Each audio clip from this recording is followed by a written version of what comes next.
you troubled by tanks? Do the pests get in your foxhole, mess up your bivouac, or menace your installations? Well, your worries are over. Your favorite store, the Screaming Eagle Hardware Company, USA, first with the best, has done it again. The newest and best tank eradicator on the market, the M10 Tank Destroyer, guaranteed, and I do mean guaranteed, to blast the last swastika off any tank she meets. Easily accommodating its crew of 5, the new M10, affectionately known as the Little Beauty, handles with the ease of a kiddie car. And with her new improved bogies, rough terrain becomes smoothest highway.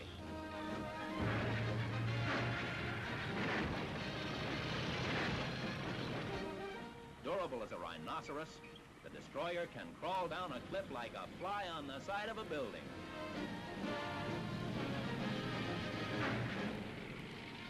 And how is she in water?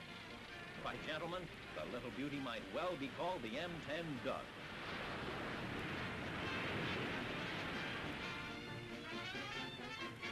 Power? Watch her twin diesel engines pull her up this 28-degree grade with no track grouser. Just picture yourself in the TD cruising along this road. Sudden death to the Mark 6 Tiger, the German tank pest now extinct in North Africa. Maximum speed, 32 miles an hour. Easy steering with clutch brakes. 200 miles to the tank full. Notice the ease with which she's buttoned up for action. The smart zipper covers on the gun are yours at no added cost. And still another extra is the manual firing bar. Every man in a TD is a happy man. Well, who wouldn't be happy at the shooting end of the powerful 3-incher? The gun turret revolves in a complete circle, turned by a traversing wheel even your sister could operate. And here's a feature we're especially proud of. Front and side periscopes for easy visibility. Firing the gun is a pleasure you won't want to miss with our new automatic breech block and the simple firing device. The M10 is a paragon of accuracy, and the shells, also manufactured by the Screaming Eagle Hardware Company, will pierce the thickest armor plate. Don't wait. Get your M10 Tank Destroyer today. That's spelled T-A-N-K-D-E-S-T-R-O-Y-E-R. Tank Destroyer. You can't go wrong with the Little Beauty. Guaranteed to make any tank curl up its tracks and die. If you don't believe us, ask the man who didn't own one, General Erwin Rommel of Berlin, Germany. See you're right, your supply sergeant today. Immediate delivery is assured.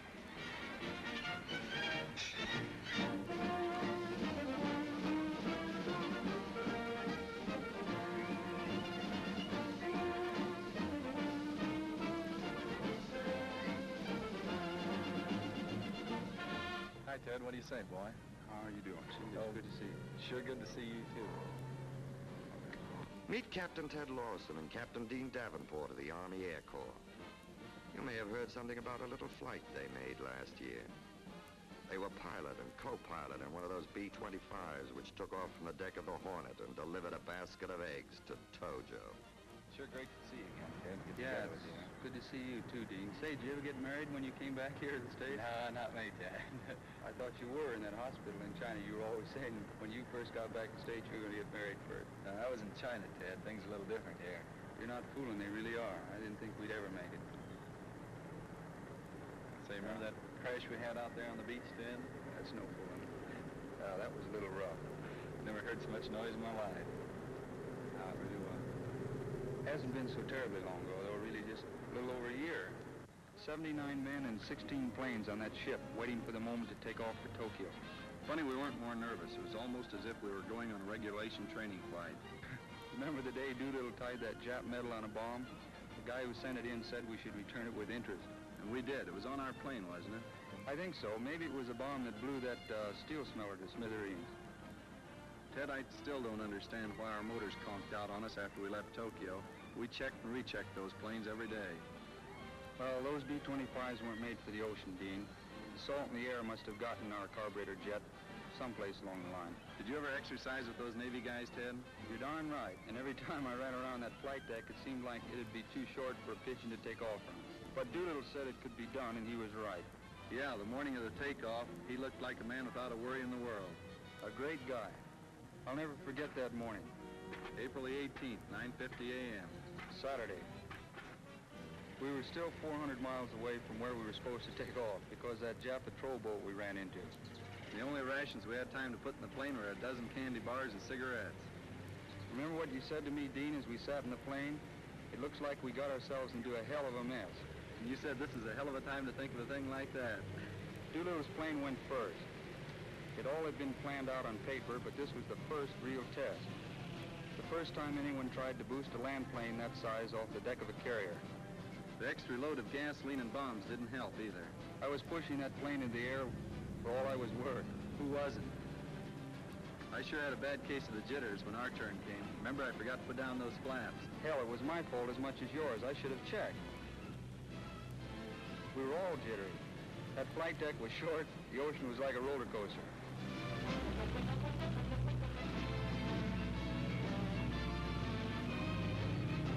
We all made it. That's what counts.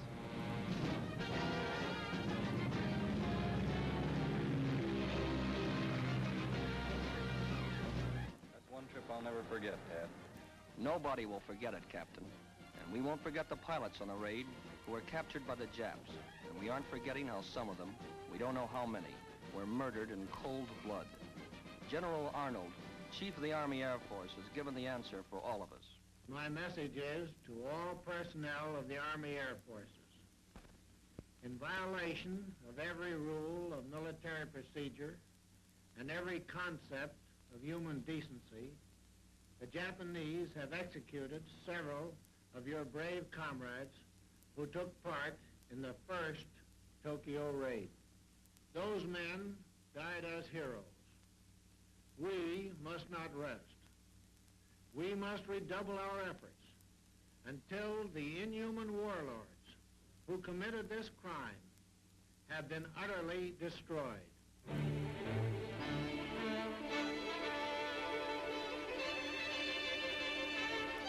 Welcome to Camp Atterbury, boys. But boys is hardly the word for these members of the United Automobile Workers Union who've asked to come out here for 3 days to live with the men they're making weapons for, and to take a crack at the kind of training their friends and sons and brothers are getting.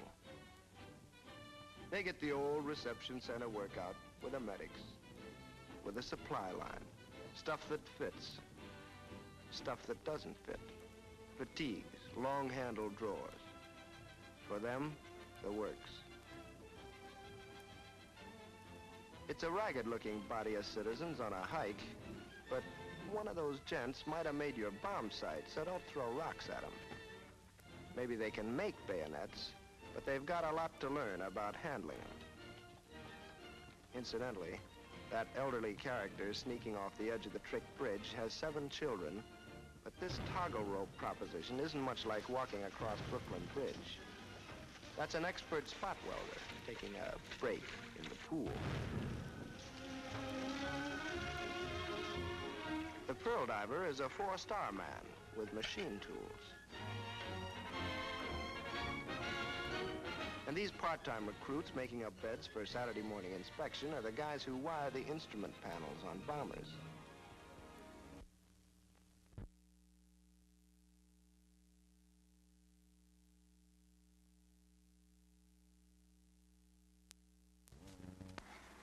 And now the guys in ODs return the call to take a look at what's new in Detroit. Tanks and planes coming off the assembly lines, faster, better, more. 100,000 planes already and still more on the way. And these soldiers from Camp Atterbury are impressed by the precision and the power of the men and machines that now make Detroit a 24-hour town. And so the worker and the soldier exchange shop talk about their jobs and get to call each other by their first names. Does it do any good?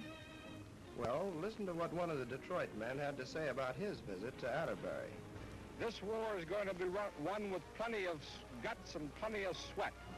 The boys in the armed services have plenty of guts, and we on the production front have got to give them plenty of sweat to back them up.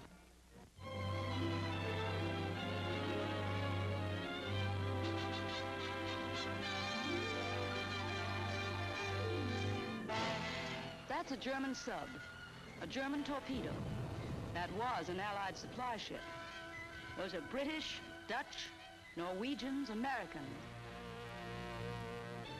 And this is a shore, New York, USA, and a place for those same guys to hang their hats. Their Merchant Seaman Club, founded by the British actress Constance Collier, just for them. Only seamen in active service can get past the doorman and into the game rooms to play cards and have laughs with Hollywood and Broadway stars who nightly conspire to make their seafaring friends forget what's behind and ahead, and they get it for free.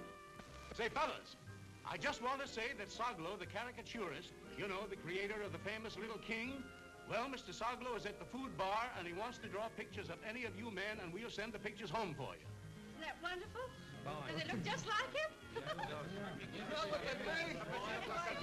Well, come on now. Who's next to have his picture drawn? Mr. Soglo will do any man in the place.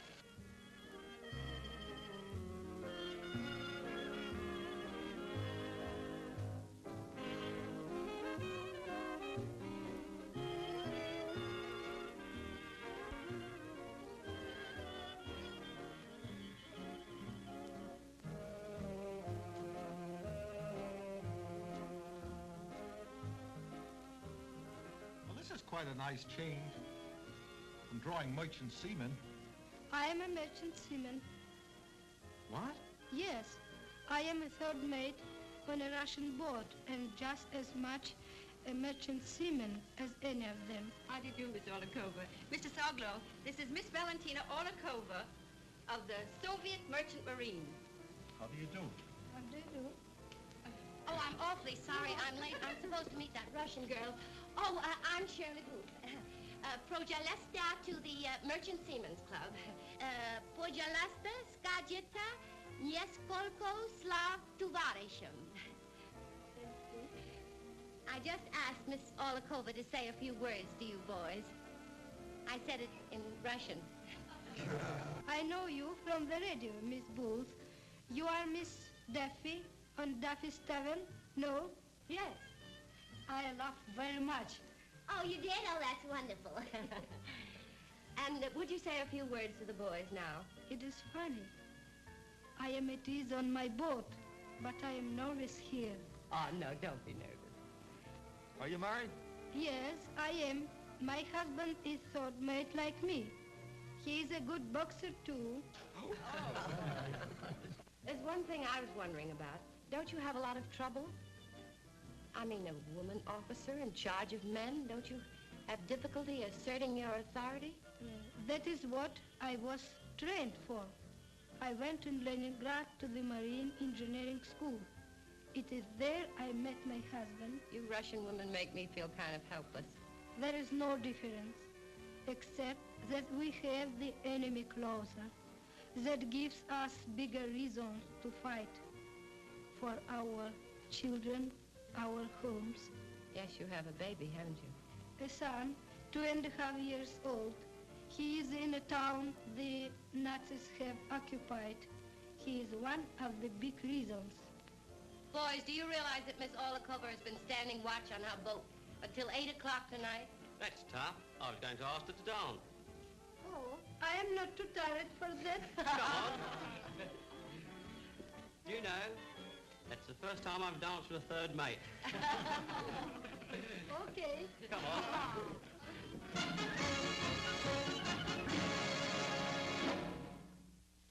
APO 1634, San Francisco, California.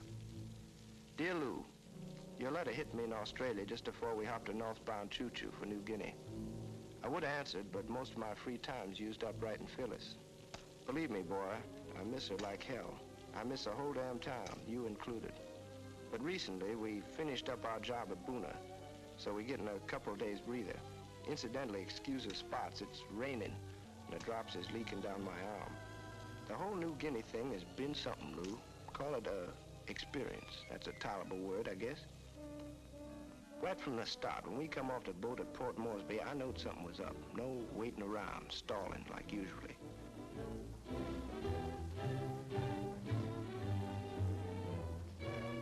Right off, we hit the timber. And And from 1 hour after we left till right now, right in you, it's been jungle. Jungle, just like in books. And when we come up near Jap territory, you couldn't help getting itchy about that thick green wall.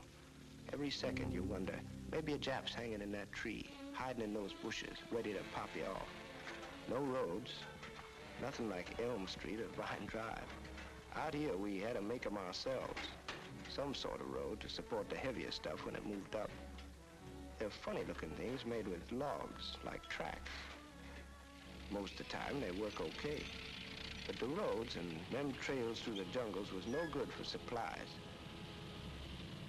Most of what we needed had to come by air. Whenever we hit a clearing, maybe a little jungle village, up they come from Malsby. Big transports in a kind of delivery service, like Frescani's grocery wagon to home, only bigger.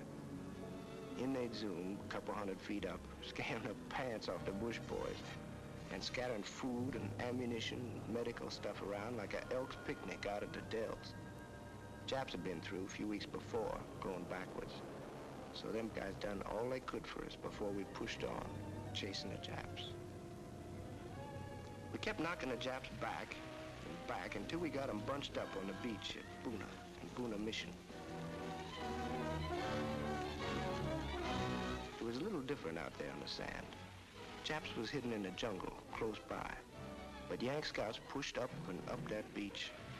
The rest of us hanging back with 37s and 30s, pumping lead into the jungle, cover for them guys up ahead.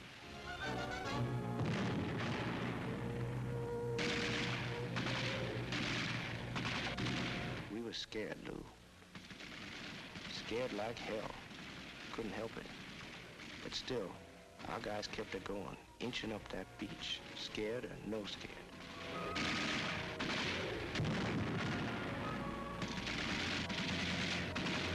Right up to the end, the Japs fought, fierce and tough, believe me.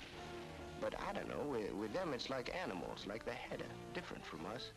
Dead ones didn't seem sorry they was dead much, and live ones seemed dumb, plain dumb. That outfit of theirs don't want them to live for anything particular, just wants them to starve and die for it. Not asking any questions about what they're dying for. When they did live, they didn't seem too happy about it. Seeing them poor, thin Japs give me a pretty fair idea why we're fighting against what they stand for. The difference between the Jap ball club and the American. I'm running out of paper, so just one more thing. The Aussies, like you asked about. Well, I reckon there's more like Americans than some of us, Lou. Good swearing, good living, good guys with a fight in them like tigers and a hell of a sense of humor. They got the same feeling about Japs we got, only more.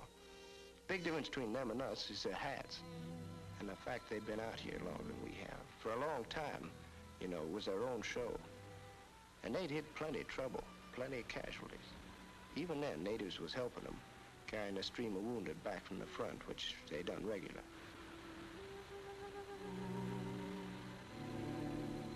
The whole thing's been no dancing party. No point trying to fool about that. New Guinea ain't no garden spot, and them Japs shoot pretty straight. But hell, rain or no rain, Japs or no Japs, us guys out here figure we got a war to win. So when you tell about me back home, tell everybody, us out here's in good hands, fighting good, side by side with good guys right up to the top, General MacArthur and General Blamey. And all of us gonna get this over quick as we can.